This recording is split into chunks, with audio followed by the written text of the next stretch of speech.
Hello, this is Anthony Manning, and welcome to My Journey to Kent. My traveller this time is Sikemi Okunrinboye from Nigeria, who is studying law with us and who has also been a leader in our student activism for the End SARS movement. Morning, Sikemi, thanks for joining me today. Morning, Anthony, and thank you for having me. My pleasure. And I wanted to start today by asking you a little bit about where you call home. Okay, so I come from Nigeria, particularly my parents are from states called Ondo and Ogun, but then I've lived in Lagos my whole life. And so in terms of your thoughts of preparing to come and study in the UK, was that something you always planned to do when you were at home in Nigeria? No, I think the plan for me, I always wanted to go to like universities in the US or in Canada, but it was sort of looking at, because I wanted to study law, so it was more about looking at where was best suitable for me to study law. And after like research and talking to my friends, yeah, I decided that this, like, the UK seemed like the best option, and yeah, here I am. And in terms of the city or town where you live in Nigeria, how does that compare with Canterbury? Oh no, it's completely different. Lagos is basically the heart of Nigeria. It is extremely industrious. It is like the population is quite large. Lagosians are always on their feet and is always moving, and the city is always bubbling. I would literally compare it to like London or New York. So comparing it to Canterbury is very serene. It is very calm, which is something I like, which was one of the reasons why I actually chose the university. It's very calm. Yes, I love that. Yeah.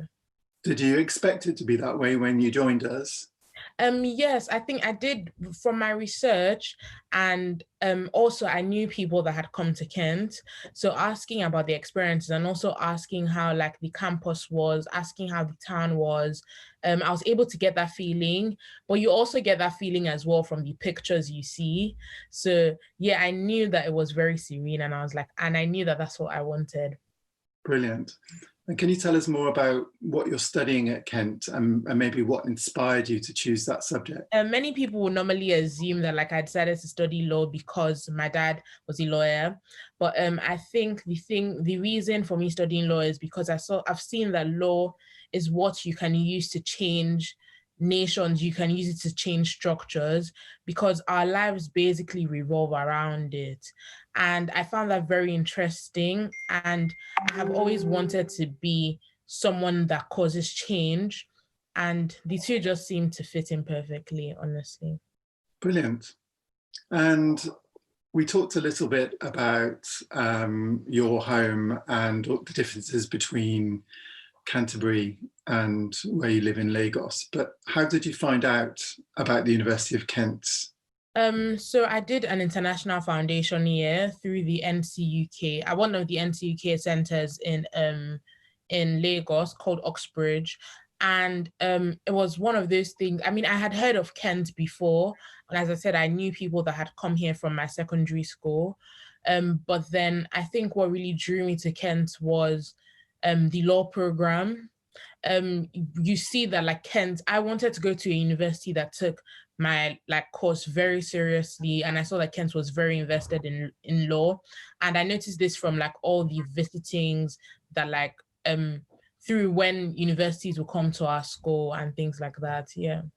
Brilliant, thank you. And so today we're talking about your experiences as if they were a journey.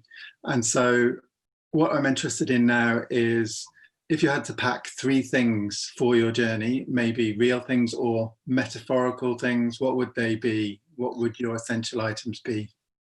I mean, I always pack Nigerian food. I always pack home food. I can't specify because they're just different ones, but then I always pack Nigerian food, and I also always have physical pictures of my family, and most importantly, I love my books, as you can see behind me, or behind me, sorry. Yes. Yes, I really love my books. So those three things physically. Metaphorically, I think I'm a very inquisitive person. and I'm also very determined. But one thing I know I carry around in my heart that sort of is the basis for the reason why I want change and why I want equality and why I want justice is love, honestly. Yeah. Oh, that's amazing. Thank you for sharing those things with us.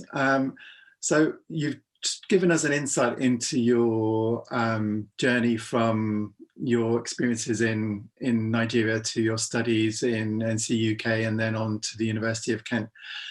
In a way, you've made it sound very easy. Have you experienced any obstacles along the way? No, most definitely. I think the NCUK was meant to, what is basically like a bridge between the way the Nigerian education system is and the like how the UK education system is. But at the same time, it was very difficult sort of settling into how you're meant to write essays and things like that. And I personally, due to visa complications, I came like 3 weeks late. So I was already panicking. I had to catch up, things like that.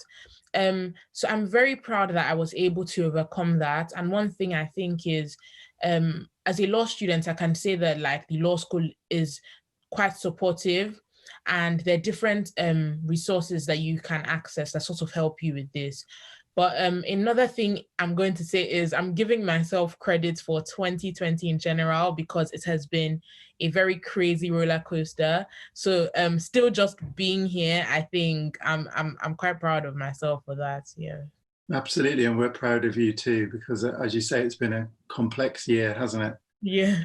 So my next question relates to the things we learn along the way. What would you say is the biggest life lesson that you have learned so far? I think one thing I have learned is to speak up and speak out, and how we do this, because sometimes it might not, even particularly when we're not victims of things, when we're not directly affected, it is very, very important that we use our voices to cause whatever change that we can in whatever way that we can, and we don't underestimate our voices, because I think that's something people do a lot. They underestimate the effects or the change that they can make. But sometimes as well, because they're not directly affected by things, they don't speak up about it. It is very important. Like, it is our duty to speak up about whatever injustice we see. And if you don't know about an issue, the internet is there. Never be afraid to ask questions. Do your research. And when you're causing this change, if you're never sure of the route you want to take, ask questions. I think, yeah, that's basically it. Yeah.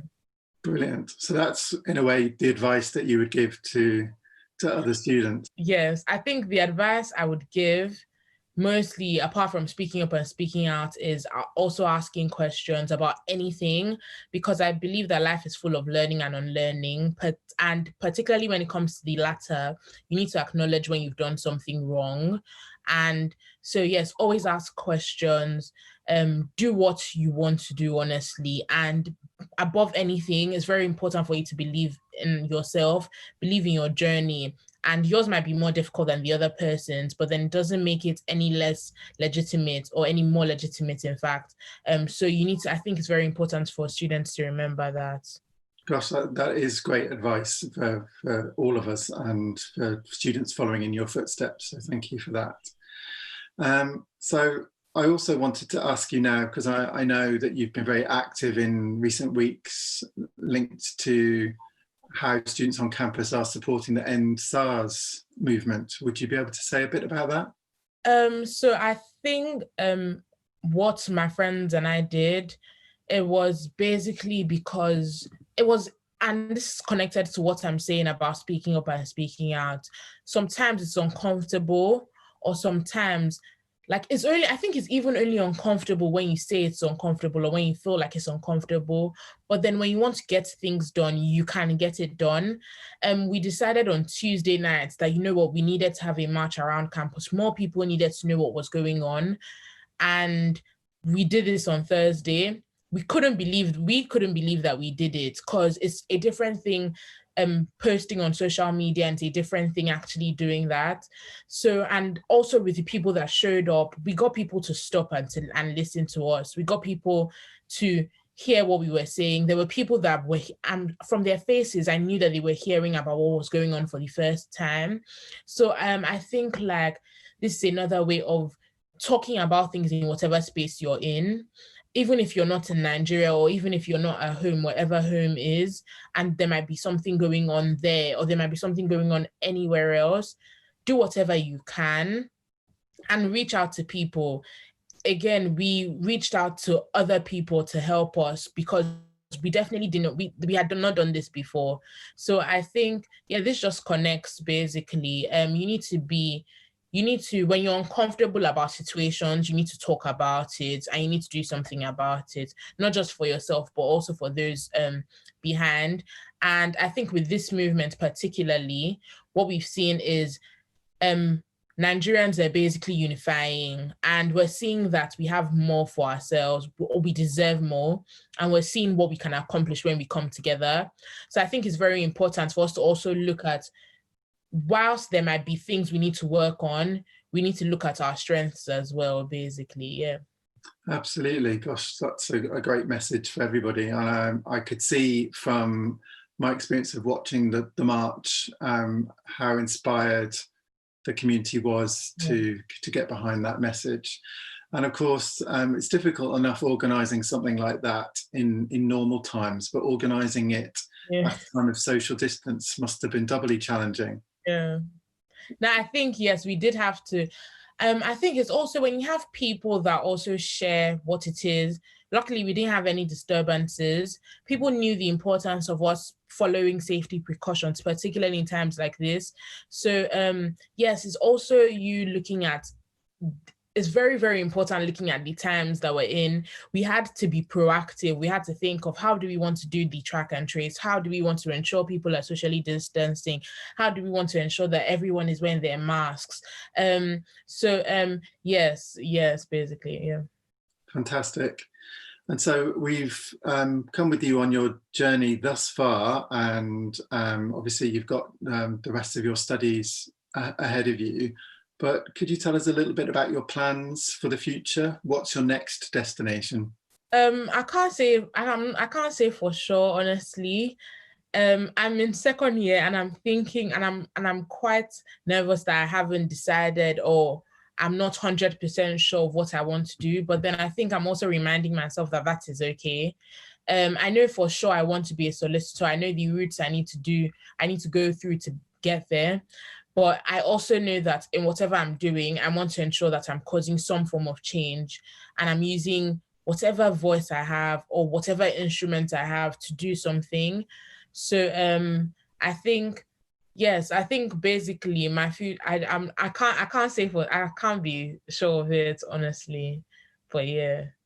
Brilliant. Well, thank you very much for taking us on your journey today, Sikemi. Thank you for having me. Thank you. Bye-bye. Bye.